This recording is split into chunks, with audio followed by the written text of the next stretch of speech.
All right, looks like we have an excellent connection and we are going live. Let's go ahead and do the sound check because I never know if the sound is working or not. I require a thumbs up. Give me a count. 1, 2, 3, 4, 5. We are live. Who can hear me? Psycho Stacker, Buckeye Slave. Yep, I got sound coming through on the other end, so it looks like we are working. Got 13 in the audience. Last night we had like 80 or 90. I always feel bad for those that fill in towards the end. Oh, 22, so it's jumping up pretty quick. We got people joining in. That's good. I'm starting to enjoy doing the lives more once I got the hang of it a little bit. You know, we're still limited, again, technology-wise, doing the OBS. It's hard to do the screen shares as much. But we can do some discussions here. I got to share with you all right away. If you could pass it on to others in the comment section. I'm going to be predisposed because I'll be reading and I won't be able to police the comments, monitor the comments, answer questions. If you happen to be one of those benevolent supporters of the channel, my apologies if I miss one of your acts of kindness while I'm reading. I'll try to get to all of that at the end. Maybe if Mrs. Maltby is not too busy, she can peruse the comment section as well. And being that I'll be reading live, don't make fun of my mispronunciations, all right? I am a little bit tired today, so. Looks like Old Man Jenkins is here. He was going to shower, but now he's got to wait. Yep, I choose the wrong time on your end. I'm sorry about that, my friend. But I got Craig in there, Craig Turner, Sebastian Hopkins, 213-555, Dazed and Confused Stacker, Stephen Pack, Jimmy Fitz, Psycho Stacker, Travis Clapper, Rob B. Edmund, KD, Troxel, Nomadic Fenceman, Dean Backer, and then I already mentioned Buckeye Slave and the rest of you. All right, so what we're going to do today, it's unfortunate that you have to break all of this stuff down so often. And what's kind of set this off is a comment that I got recently. And I thought I've addressed this in the past. And honestly, I didn't know that people still made the myth of insufficient gold accusation theory towards the reason why we can't have a gold standard. This whole thing about there not being enough gold is asinine. It's elementary. It's been disproven by every side of the spectrum when it comes to the topic of discussion as it relates to gold. I mean, essentially, you could run a gold standard on 1 ounce of gold. Honestly, you could.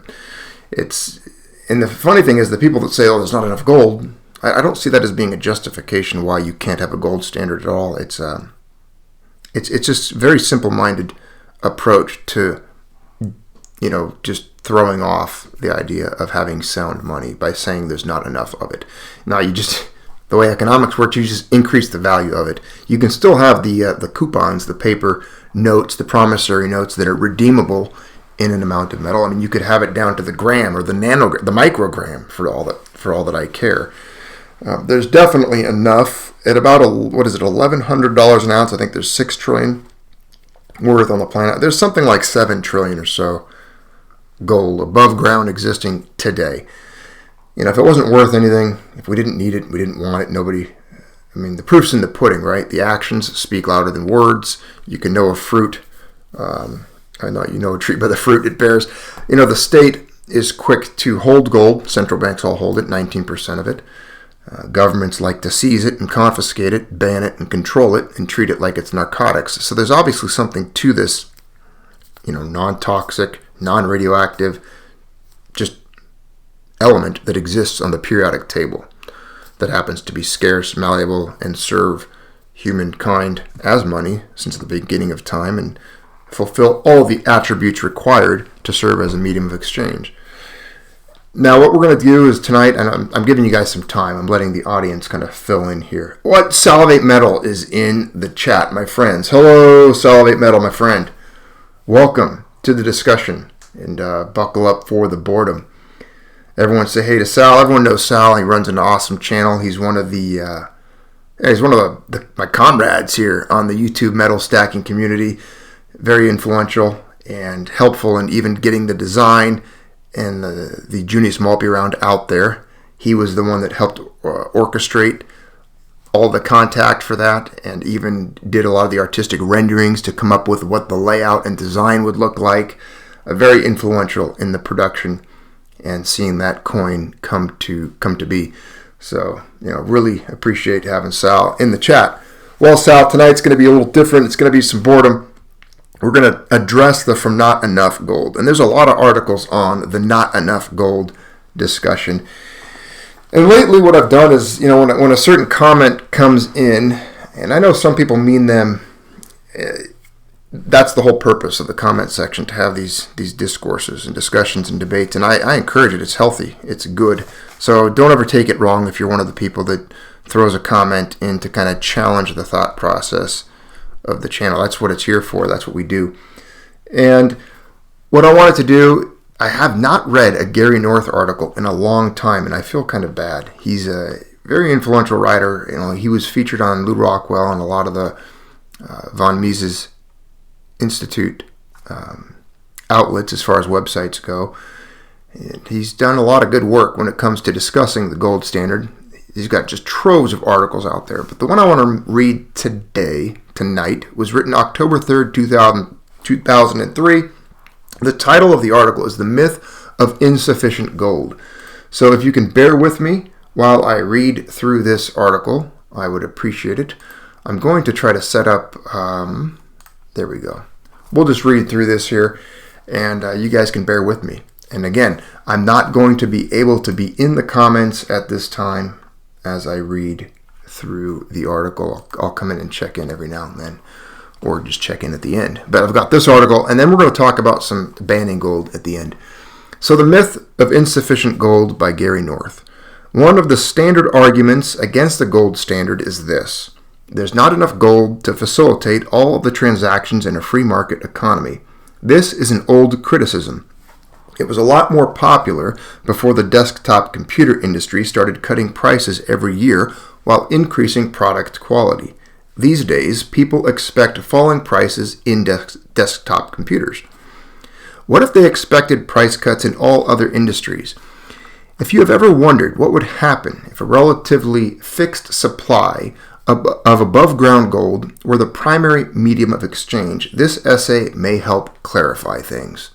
Most people have no conception of what you are about to read. They are not interested. He sounds like what we talk about here quite a bit. They don't know that their futures will depend heavily on the answers to these questions that will be adopted by the Federal Reserve System's policymakers. They think, I can't be bothered with monetary theory. Therein lies your investment opportunity. Cliché, there isn't enough gold. It would appear that the reasons commonly advanced as a proof that the quantity of the circulating medium should vary as production increases or decreases are entirely unfounded. It would appear also that the fall of prices proportionate to the increase in productivity, which necessarily follows when the amount of money remaining the same production increases, is not only entirely harmless, but in fact the only means of avoiding misdirections of production. F.A. Hayek, Prices and Production, 1931, page 105. What Professor Hayek wrote in 1931 was not accepted then, and it is not accepted today. Note, it would take over $1,200 to match the purchasing power of $100 in 1931. And that has since changed since the writing of this article, of course. According to the inflation calculator of the U.S. government's Bureau of Labor Statistics, if policymakers had listened to him, we might be able to buy for $25 what it took $100 to buy in 1931. That is because economic growth has continued steadily since 1931. The goal of economic growth. Economic growth is one of the chief fetishes of modern life. Hardly anyone would challenge the contemporary commitment to the aggregate expansion of goods and services. This is true of socialists, interventionists, and free enterprise advocates. If it is a question of more as opposed to less, the demonstrated preference of the vast bulk of humanity is in favor of the former, being more. To keep the idea of growth from becoming the modern equivalent of the Holy Grail, the supporter of the free market is forced to add certain key qualifications to the general demand for expansion. First, that all costs of the growth process be paid for by those who by virtue of their ownership of the means of production gain access to the fruits of production. This implies that society has the right to protect itself from unwanted, quote, spillover effects like pollution, i.e., that the so-called social costs be converted into private costs whenever possible. Second, that economic growth be induced by the voluntary activities of men cooperating on a private market. The state-sponsored projects of growthmanship, especially growth induced through inflationary deficit budgets, are to be avoided. Third, that the growth not be viewed as a potentially unlimited process over time, as if resources were in unlimited supply. In short, aggregate economic growth should be the product of the activities of individual men and firms acting in concert according to the impersonal dictates of a competitive market economy. It should be the goal of national governments only in the limited sense of policies that favor individual initiative and the smooth operation of the market, such as legal guarantees supporting voluntary contracts, the prohibition of violence, and so forth. Monetary policy. The and so forth is a constant source of intellectual as well as political conflict. One of the more heated areas of contention among free market economists is the issue of monetary policy. The majority of those calling themselves free market economists believe that monetary policy should not be the autonomous creation of voluntary market agreements. Instead, they favor various governmental or quasi-governmental policies that would oversee the creation of money and credit on a national, centralized scale. Monetary policy, in this perspective, is an exogenous factor in the marketplace, something that the market must respond to rather than an internally produced endogenous factor that stems from the market itself. The money supply is therefore supposedly indirectly related to market processes. It is controlled by the central governments acting through the central bank, or else it is the automatic creation of a central bank on a fixed percentage increase per day, and therefore not subject to fine-tuning operations of the political authorities. A smaller number of free market advocates, myself among them, and this is Gary North talking of course, are convinced that such monopoly powers of money creation are going to be used. Power is never neutral. It is exercised according to the value standards of those who possess it. Money is power, for it enables the bearer to purchase the tools of power, whether guns or votes. That is very profound. Remember that money is power. And they use it to purchase the tools of power. Governments have an almost insatiable lust for power. Just look at the recent events, my friends. Or at least for the right to exercise power. If they are granted the right to finance political expenditures through deficits in the visible tax schedules, they are empowered to redistribute wealth in the direction of the state through the invisible tax of inflation. Oftentimes, you remember, we refer to inflation as the invisible tax. Money, given this fear of the political monopoly of the state, should ideally be the creation of market forces. Whatever scarce economic goods that men voluntarily use as a means of facilitating market exchanges, goods that are durable, divisible, transportable, and above all scarce, aka gold, are sufficient to allow men to cooperate in economic production. Money came into existence this way. The state only sanctioned an already prevalent practice. Obviously people bartered and had an economy and used money.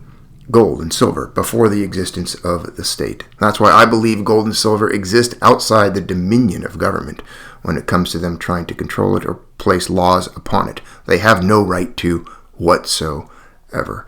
Generally, the two goods that have functioned best as money have been gold and silver.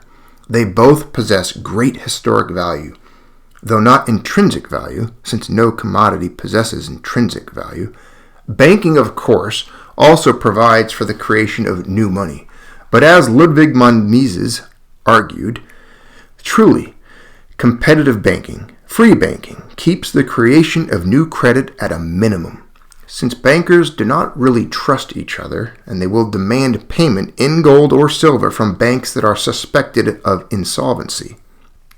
Thus, the creation of new money on a free market would stem primarily from the discoveries of new ore deposits or new metallurgical techniques that would make available greater supplies of scarce money metals that would have been economically feasible before. It is quite possible to imagine a free market system operating in terms of non-political money. The principle of voluntarism should not be excluded a priori from the realm of monetary policy. Sovereignty, efficiency, catastrophe. There are several crucial issues involved in the theoretical dispute between those favoring centralized monetary control and free market voluntarists. First, the question of constitutional sovereignty. Which sphere, civil government or the market, is responsible for the administration of money? Second, the question of economic efficiency. Would the plurality, I can never pronounce that word, of market institutions interfere with the creation of a rational monetary framework? Third, the most important for this paper is not a fundamental requirement for the growth of economic production, the creation of a money supply sufficient to keep pace proportionately with aggregate productivity. The constitutional question historically is easier to answer than the other two. The Constitution says very little about the governing of monetary affairs. The Congress is granted the authority to borrow money on the credit of the United States, a factor which has subsequently become an engine of inflation given the legalized position of the central bank in its activity of money creation. The Congress also has the power to coin money, regulate the value thereof and of foreign coin, and fix the standard of weights and measures, Article 11, Section 8. Furthermore, the states are prohibited to coin money, emit bills of credit, or make anything but gold and silver coin a tender in payment of debts, unquote. And that's Article 2, Section 9. The constitutional question. The interpretation of these passages has become increasingly statist since the 1860s. Gerald T. Dunn described in his book, Monetary Decisions of the Supreme Court, in these terms, quote, "This work traces a series of decisions of the Supreme Court which have raised the monetary power of the United States government from relative insignificance to almost unlimited authority," unquote. He goes on to write, and I'll quote again, quote, "The Founding Fathers regarded political control of monetary institutions with an abhorrence born of bitter experience, and they seriously considered writing a sharp limitation on such governmental activity into the Constitution itself. Yet they did not, and by speaking in silences, gave the government they founded the near absolute authority over currency and coinage that has always been considered the necessary consequence of national sovereignty," unquote.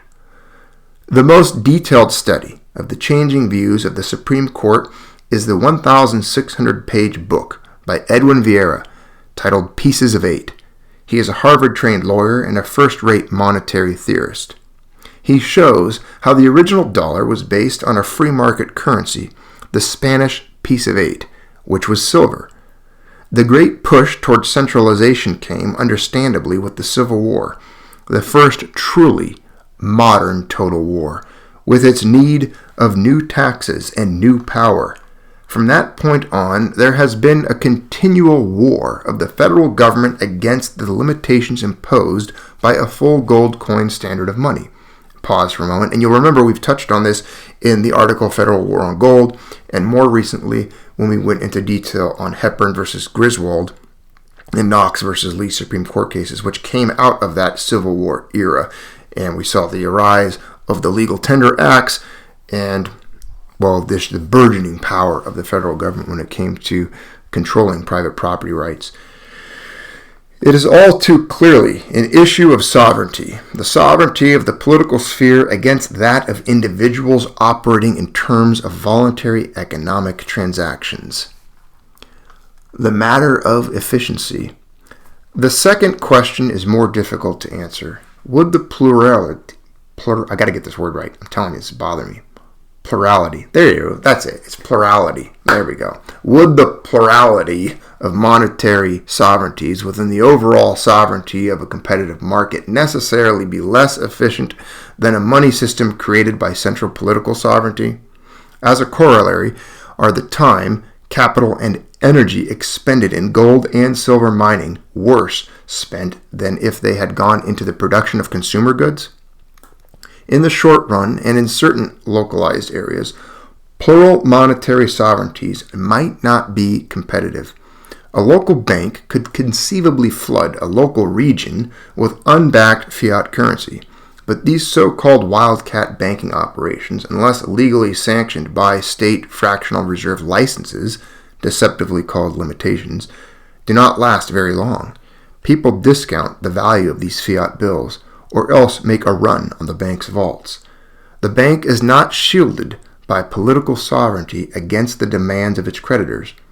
In the long run, it must stay competitive, earning its income from services rather than the creation of fiat money. With the development of modern communications that are almost instantaneous in nature, frauds of this kind become more difficult. The free market is astoundingly efficient in communicating knowledge. The activity of the stock market, for example, in response to new information about a government policy or a new discovery, indicates the speed of the transfer of knowledge as prices are rapidly raised or lowered in terms of the discounted value that is expected to accrue because of the new conditions. The very flexibility of prices allows new information to be assimilated in an economically efficient manner. Why then are changes affecting the value of the various monetary units assumed to be less efficiently transmitted by the free market's mechanism than by the political sovereign?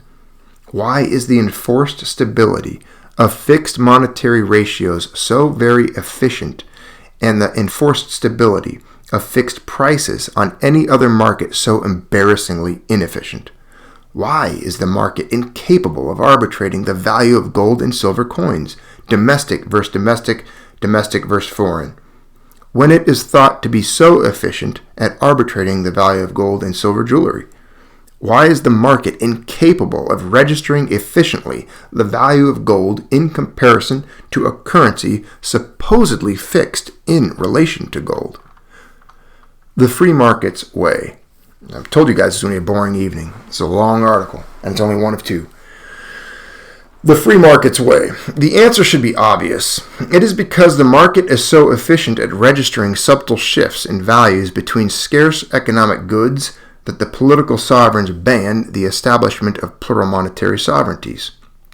It is because any disparity economically between the value of fiat currency supposedly linked to gold and the market value of gold exposes the ludicrous nature of the hypothetical legal connection, which in fact is a legal fiction, that the political sovereignty assumes for itself a monopoly of money creation. We talked about this last night, the monopoly of currency issuance. It is not the inefficiency of the market in registering the value of money, but rather its incomparable efficiency that has led to its position of imposed isolation in monetary affairs. Legal fictions are far more difficult to impose on men if the absurdity of that fiction is exposed hour by hour by an autonomous free market mechanism.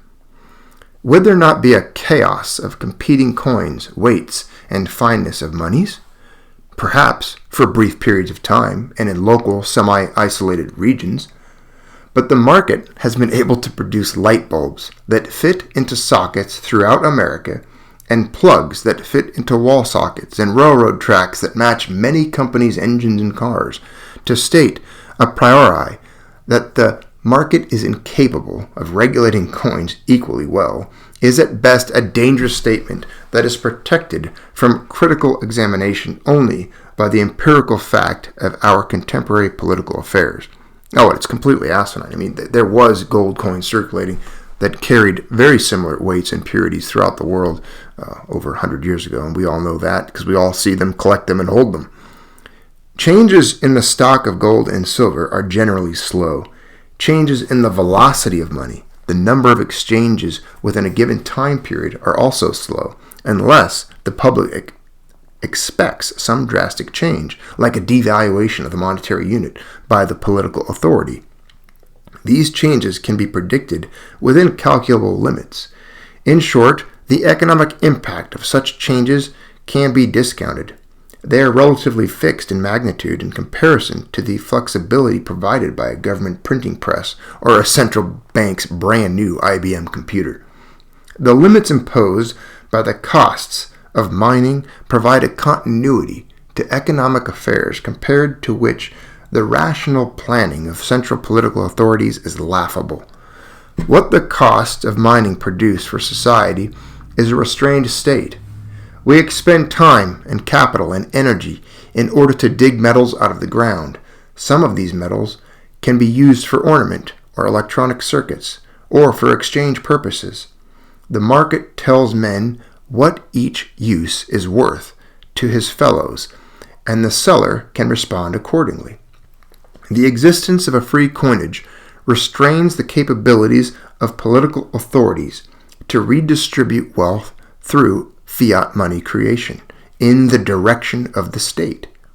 That such a restraint might be available for the few millions spent on mining gold and silver out of the ground represents the greatest potential economic and political bargain in the history of man. To paraphrase another patriot, millions for mining, but not 1 cent in tribute. Possibilities of prediction. By reducing the parameters of the money supply, by limiting money to those scarce economic goods accepted voluntarily in exchange, prediction becomes a real possibility. Prices are the free market's greatest achievement in reducing the irrationality of human affairs. They enable us to predict the future. Profits reward the successful predictors, while losses greet the inefficient forecasters, thus reducing the extent of their influence.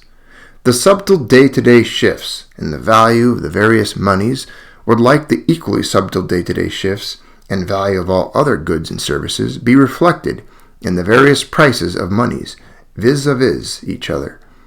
Professional speculators, predictors, could act as arbitrators between monies. The price of buying pounds sterling or silver dollars with my gold dollar would be available on request, probably published daily in the newspaper, since any price today reflects the supply and demand of the two goods to be exchanged. And since this is in turn reflects the expectations of all participants of the value of the terms in the future, discounted to the present, free pricing brings thousands and even millions of forecasters into the market. Every price reflects the composite of all predictors' expectations. What better means could men devise to unlock the secrets of the future? Yet monetary centralists would have us believe that in monetary affairs, the state's experts are the best source of economic continuity, and that they are more efficient in setting the value of currencies as they relate to each other than the market could be. What we find in the price fixing of currencies is exactly what we find in the price fixing of all other commodities. Periods of inflexible, politically imposed stability interspersed with great economic discontinuities. The old price shifts to some wholly new, wholly unpredictable, politically imposed price for which few men have been able to take precautions. It is a rigid stability, broken by radical shifts to some new rigidity. It has nothing to do with the fluid continuity of flexible market pricing. Discontinuous stability is the plaque of politically imposed prices. As devaluations come in response to some disastrous political necessity, often internationally centered, involving the prestige of many national governments, it brings the rule of law into disrepute, both domestically and internationally. Sooner or later, domestic inflation comes into conflict with the requirements of international solvency. For those who prefer tidal waves to the splashing of the surf, for those who prefer earthquakes to slowly shifting earth movements, the rationale of the political monopoly of money may appear sane. It is strange that anyone else believes in it. Instead of the localized discontinuities associated with private counterfeiting, the state's planners substitute complete centralized discontinuities, the predictable market losses of fraud, which can be insured against for a fee, are regarded as intolerable. Yet periodic national monetary catastrophes like inflation, depression, and devaluation are accepted as the inevitable costs of creative capitalism. It is a peculiar ideology. Flexible versus inflexible prices. The third problem seems to baffle many well-meaning free market supporters. How can a privately established monetary system linked to gold and silver expand rapidly enough to facilitate business in a modern economy? How can new gold and silver enter the market rapidly enough to keep pace proportionately with an expanding number of free market transactions? The answer seems too obvious. The expansion of a specie-founded currency system cannot possibly grow as fast as business has grown in the last century. Since the answer is so obvious, something must be wrong with the question. There is something wrong. It has to do with the invariable underlying assumption of the question. Today's prices are downwardly inflexible. It is a fact that many prices are inflexible in a downward direction, or at least very, very sticky. For example, wages in industries covered by minimum wage legislation are as downwardly inflexible as the legislatures that have set them. Furthermore, wages in industries covered by the labor union provisions of the Wagner Act of 1935 are downwardly inflexible, for such unions are legally permitted to exclude competing laborers who would work for lower wages. Products that come under laws establishing, quote, fair trade prices, or products undergirded by price floors established by law are not responsive to economic conditions requiring a downward revision of prices. The common feature of the majority of downwardly inflexible prices is the intervention of the political sovereignty. The logic of economic expansion should be clear enough. If it takes place within a relatively fixed monetary structure, either the velocity of money will increase, and there are limits here, or else prices in the aggregate will have to fall. If prices are not permitted to fall, then many factors of production will be found to be uneconomic and therefore unemployable.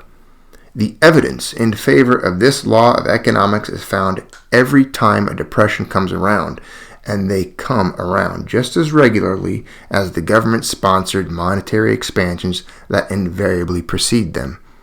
Few people interpret the evidence intelligently. Labor union leaders do not like unemployed members. They do not care very much about unemployed non-members, since these men are unemployed in order to permit the higher wages of those within the union. Business owners and managers do not like to see unemployed capital, but they want high rates of return on their capital investments, even if it should mean bankruptcy for competitors.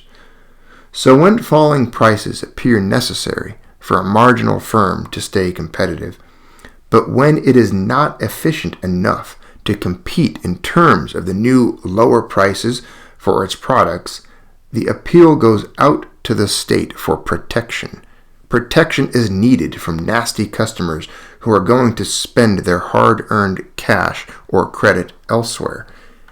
Each group resists lower returns on its investment, labor, or financial, even in the face of the biggest risk of all, total unemployment. And if the state intervenes to protect these vested interests, it is forced to take steps to ensure the continued operation of the firms. It does so through the means of an expansion of the money supply. It steps in to set up price and wage floors. For example, the work of the NRA, National Recovery Administration, in the early years of the Roosevelt administration. Then the inflation of the money supply raises aggregate prices, or at least keeps them from falling, lowers the real income from the fixed money returns, and therefore, quote, saves business and labor. This was the genius of the Keynesian recovery, only it took the psychological inducement of total war to allow the governments to inflate the currencies sufficiently to reduce real wages sufficiently to keep all employed, while simultaneously creating an atmosphere favoring the imposition of price and wage controls in order to repress the visible signs of the inflation, i.e., even higher money prices. So prices no longer allocated efficiently. Ration stamps, priority slips, and other, quote, hunting licenses took the place of an integrated market pricing system. So did the black market. Repressed depression. Post-war inflationary pressures have prevented us from falling into reality. Citizens will not face the possibility that the depression of the 1930s is being repressed through the expansion of the money supply, an expansion which is now threatening to become exponential. No, we seem to prefer the blight of inflation to the necessity of an orderly and generally predictable downward drift of aggregate prices. Most people resist change. That, in spite of the hopes and footnoted articles by liberal sociologists who enjoy the security of tenure. Those people who do welcome change have in mind familiar change, potentially controllable change, change that does not rush in with destruction. Stability, law, order. These are the catchwords, even in our own culture, a culture that has thrived on change so extensive that nothing in the history of man can compare with it. It should not be surprising that the siren's slogan of a, quote, stable price level should have lured so many into the rocks of economic inflexibility and monetary inflation. Yet a stable price level requires logically stable conditions, static tastes, static technology, static resources, static population. In short, stable prices demand the end of history. The same people who demand stable prices, whether socialist, interventionist, or monetarist, simultaneously call for increased economic production. What they want is the fulfillment of that vision restricted to the drunken of the Old Testament. Tomorrow shall be as this day, and much more abundant. Isaiah 56:12. The fantasy is still fantasy. Tomorrow will not be as today, and neither will tomorrow's price structure. Fantasy in economic affairs can lead to present euphoria and ultimate miscalculation. Prices change, tastes change, productivity changes. To interfere with those changes is to reduce the efficiency of the market. Only if your goal is to reduce market efficiency would the imposition of controls be rational. To argue that upward prices, downward prices, or stable prices should be the proper arrangement for any industry over time is to argue nonsense.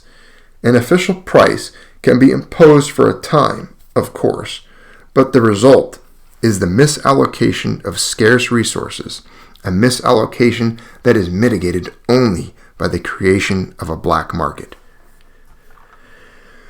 Stable prices. There is one sense in which the concept of stable prices has validity. Prices on a free market ought to change in a stable, generally predictable, continuous manner. Price or quality changes should be continual, since economic conditions change, and hopefully continuous, as distinguished from discontinuous radical, in nature. Only if some exogenous catastrophe strikes the society should the market display radical shifts in pricing. Monetary policy ideally should contribute no discontinuities of its own, no disastrous aggregate unpredictabilities. This is the only social stability worth preserving in life, the stability of reasonably predictable change. The free market, by decentralizing the decision-making process, by rewarding the successful predictors and eliminating, or at least restricting, the economic power of the inefficient forecasters, and by providing a whole complex of markets, including specialized markets of valuable information of many kinds, is perhaps the greatest engine of economic continuity ever developed by men. That continuity is its genius. It is a continuity based ultimately on its flexibility in pricing its scarce economic resources. To destroy that flexibility is to invite disaster. The myth of the stable price level has captured the minds of the inflationists who seek to impose price and wage controls in order to reduce the visibility of the effects of monetary expansion. On the other hand, stable prices have appeared as economic nirvana to conservatives who have thought it important to oppose price inflation. They have mistaken a tactical slogan, stable prices, for the strategic goal. They have lost sight of the true requirement of a free market, namely flexible prices. They have joined forces with the Keynesians and neo-Keynesians. They all want to enforce stability on the bad increasing prices, labor costs if you're a conservative, and consumer prices if you're a liberal. And they want few restraints on the good upward prices, welfare benefits if you're a liberal, the Dow Jones average if you're a conservative. Everyone is willing to call in the assistance of the state's authorities in order to guarantee these effects, and the authorities respond. What we see is the ratchet effect. A wage or price once attained for any length of time sufficient to convince the beneficiaries that such a return is normal cannot, by agreed definition, be lower again. The price cannot slip back. It must be defended. It must be supported. It becomes an ethical imperative. Then it becomes the object of a political campaign. At that point, the market is threatened.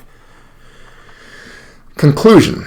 The defense of the free market must be in terms of its capacity to expand the range of choices open to free men. It is an ethical defense. Economic growth that does not expand the range of men's choices is a false hope. The goal is not simply the expansion of the aggregate number of goods and services. It is no doubt true that the free market is the best means of expanding output and increasing efficiency. But it is change that is constant in human life, not expansion or linear development. There are limits on secular expansion. Still, it is reasonable to expect that the growth in the number of goods and services in a free market will exceed the number of new gold and silver discoveries. If so, then it is equally reasonably to expect to see prices in the aggregate in a slow decline. In fact, by calling for increased production, we are calling for lower prices. If the market is to clear itself of all goods and services offered for sale, falling prices are no less desirable in the aggregate than increasing aggregate productivity. They are economic complements. Businessmen are frequently heard to say that their employees are incapable of understanding that money wages are not the important thing, but real income is. Yet these same employers seem incapable of comprehending that profits are not dependent upon an increasing aggregate price level. It does not matter for aggregate profits whether the price level is falling, rising, or stable. What does matter is the entrepreneur's ability to forecast future economic conditions, including the direction of prices relevant to his business. Every price today includes a component based on the forecast of buyer and seller concerning the state of conditions in the future. If a man on a fixed income wants to buy a product and he expects the price to rise tomorrow, he logically should buy today. If he expects the price to fall, he should wait.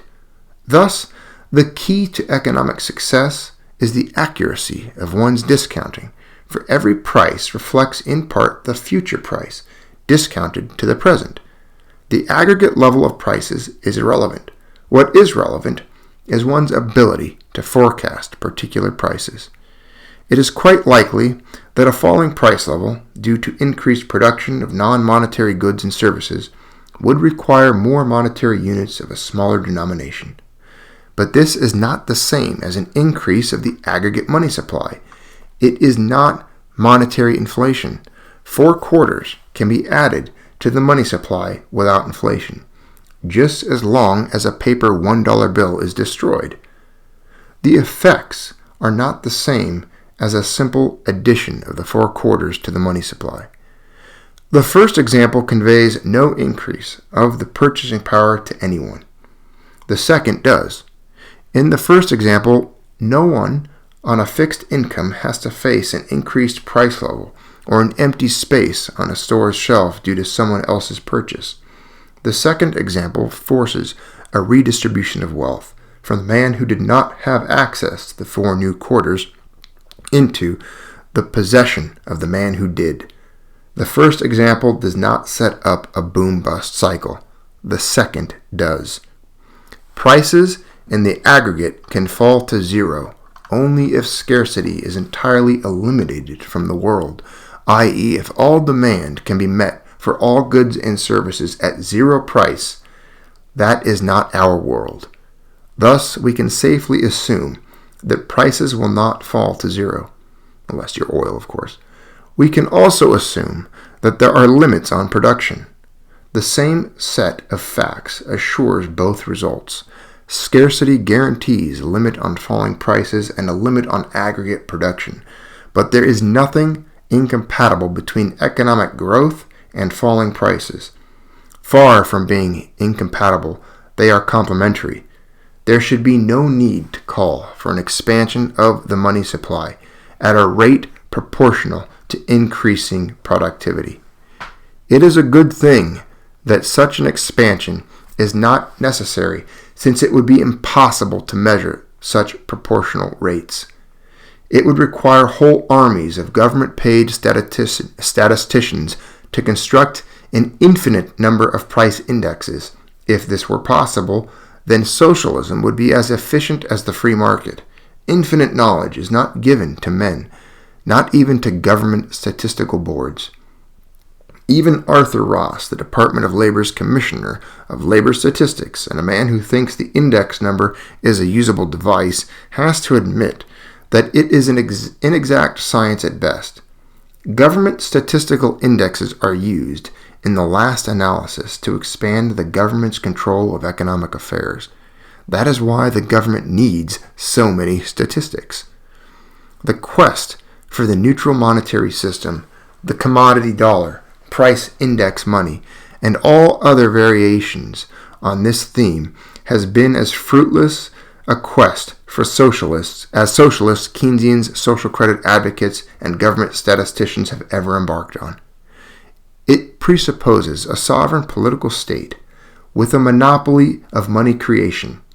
It presupposes an omniscience on the part of the state and its functionaries that is utopian. It has awarded to the state by default the right to control the central mechanism of all modern market transactions, the money supply.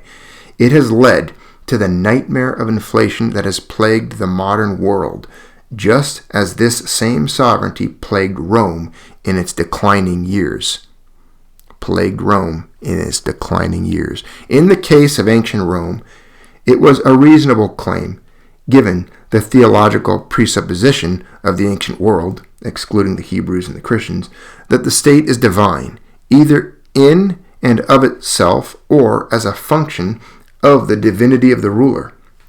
Rulers were theoretically omniscient in those days.